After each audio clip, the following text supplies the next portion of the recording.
Hi there, welcome back to the channel. So, I'm going to record acoustic guitar today on the song The Fighter.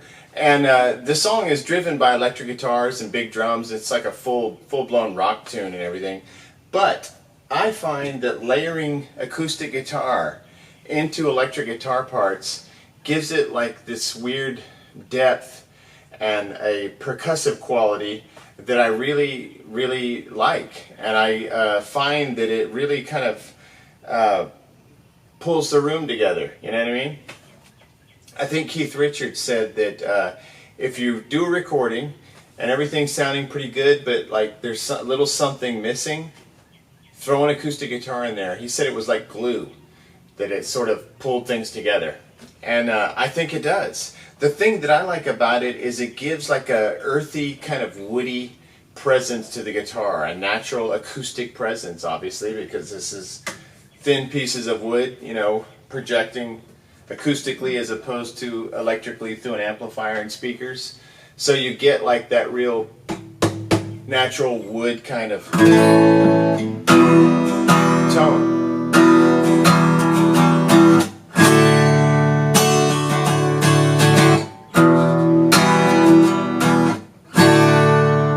And it's a low pressure type of tracking situation because it's going to be buried. It's not going to be prominent. I'm not using it like as a showpiece. In fact, my goal is to make it where you don't even know it's there. And what it does is it sort of is infused with the, you know, Jane's Addiction used to do this really well. I think on the Nothing Shocking record, I remember hearing a lot of acoustic guitar just like laid in there, and you wouldn't even know it was there until you listened with headphones or just heard it a bunch of times. You start picking out the individual notes, but it just adds a layer of, like, I don't know, just adds texture, adds percussion, like the percussive quality of the pick on the strings, you know.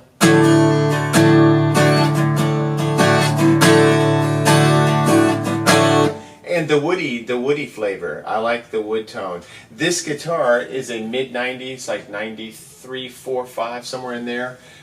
Sigma made Martin. So this is a Martin that Sigma made. It's like a cheap Martin. And you can pick these up for like around $500. At some point, Martin sold Sigma to someone else, so they don't make them for Martin anymore. But this was a Korean-made Martin, essentially, by Sigma. And if you look around, you'll find other people saying nice things about him because they play great, they feel like a Martin, they sound like a Martin for $500 as opposed to, you know, multiple thousands. So yeah, I love this guitar. I bonded with it a long time ago. I've written several songs on it. I use it on almost every guitar tune. On my other record, I put an acoustic double, unless it was like a riff heavy thing, like if it's a single guitar riff note, like a single note thing, like there, I probably wouldn't double it up because I want the guitar to sound like it's standing alone, you know, the riff. But when you're talking about chords and like rhythm patterns that sort of hold the song up, you know, like structurally, that's what I love to layer in an acoustic guitar because, like I said, you get that natural wood tone, that percussive quality. I think that's mainly the thing I like. It matches, it brings something out of the snare. There's some kind of the acoustic guitar and the snare have a connection, like the metal and wood connection, that I really like. It does something to help the snare drum. Even though this is a metal snare, it has the same kind of quality that this has, and they somehow do something together. So anyway, what I'm going to do, like I said, this is a low pressure affair. The song is short. I'm going to just try to lay down a part. It doesn't matter if it's perfect. I'm going to try to stay on the rhythm of the pattern that I did on the electric guitar. But like I said, I'm just going to bury this in the mix. It's just there for feel. It's not a prominent part that it's featured. I'm not going to do anything special on the guitar, no special riffs, no standalone moments or anything. I'm just strictly adding a piece. It's kind of like playing a shaker the whole way through a tune. And obviously, if you're playing a shaker, you want to get that really right, because if anything on beat is off. Same thing here. You want to just be on beat, playing along comfortably, so that it gives it that sort of percussive quality. And you want to be on beat. So that's the only real challenge, which really isn't that big of a challenge. It doesn't have to be perfect, like I said, because it's going to be, you know, pretty much buried.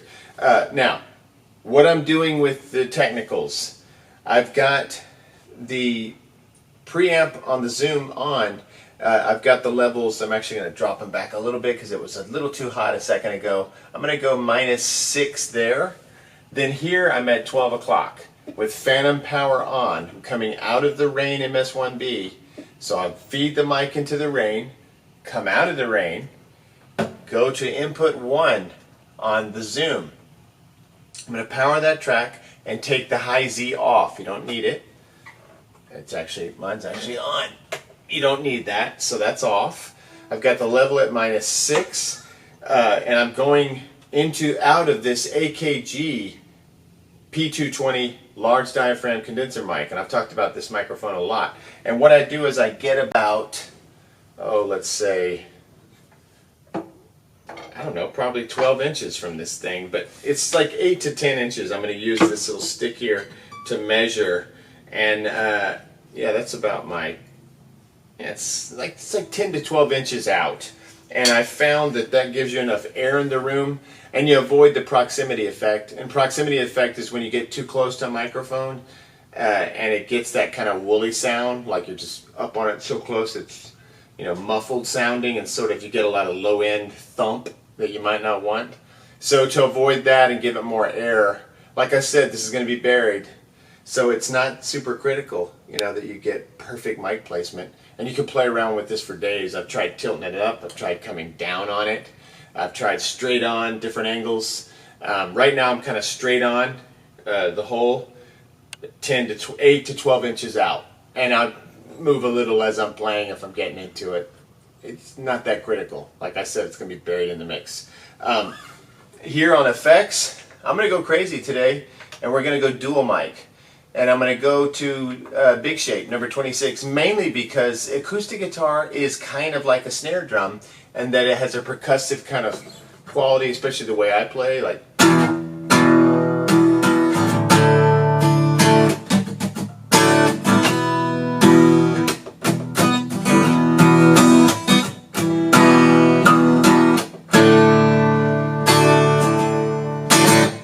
Lots of like percussive upstrokes and stuff like that. I like to do that, like Neil Young type stuff. And using the guitar, you know, in a percussive way.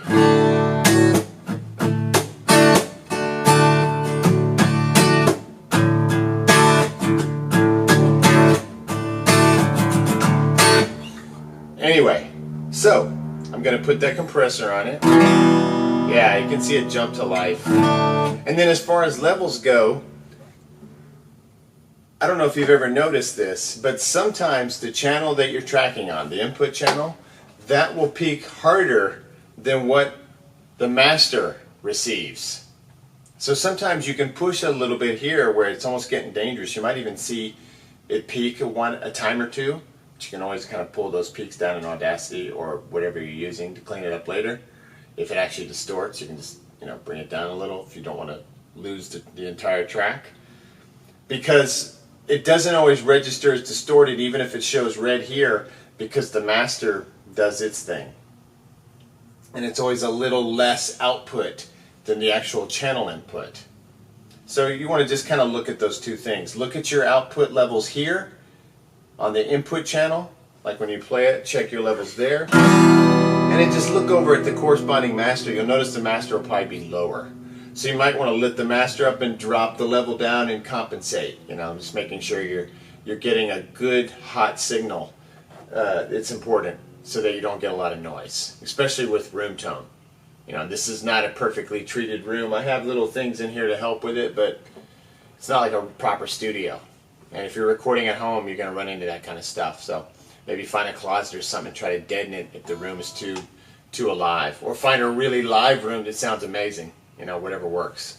All right, so headphones on, and I'm going to go powerless. I'm going to go battery power so that we don't have issue with all this cabling. I find that when you just run it on batteries, it's so much quieter and cleaner, and it just makes me feel better knowing that I didn't introduce any, you know, nasty stuff. All right, so let's just rip this. It's so easy.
So I'll probably do it a couple of times more because I kind of goofed that ending. But you can see what I'm going for. It's not super critical that it's perfect because it's going to be buried in there. And I actually like kind of having some variance and some switch ups, hoping that some kind of little magical glitch will occur. That's the way I sort of have happy accidents occur, is just by layering things and letting little things happen and not worrying about, making it a certain way, because you might get a little happy accident, along the way. So, tracked acoustic guitar. I'm basically done with guitars. So the next video I make, I'm gonna just go through all the guitar tracks and just play them back with the drums, and we'll just kind of listen to what we have, because the next thing I'm gonna do is start on bass. Once I get the bass done, it's on to vocals, and the vocals shouldn't be too hard. I mean, it's just singing the song and then a couple of, maybe a harmony or two, maybe a double track, on the chorus. Who knows? All right. That was fun. I like it. I like playing acoustic guitar on tracks. It's easy. Next time.